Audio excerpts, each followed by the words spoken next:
Pero yun, gusto ko lang sabihin ako kasi ang take ko talaga dito at yung experience ko. Sana lagi natin i-check yung mga kasama natin sa bahay, sa bahay. Hindi natin lang confident tataan na gano'n, hindi natin bawal sa. Galing.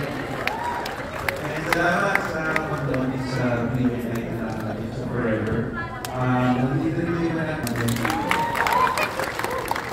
So yung sana natulungan yung spread yung word about our showing. Asawa ng asawa mo, my classmates and director ng asawa ng asawa. Thank you guys so much. And for making the time, ayan, kung ano po yung join natin, eksena, please share the word online, with our families, offline din. Share natin yan. March 6 na po. Showing nationwide. Thank you guys! Tumitingin lang ako. Hindi mo ba na po tayo kasi sa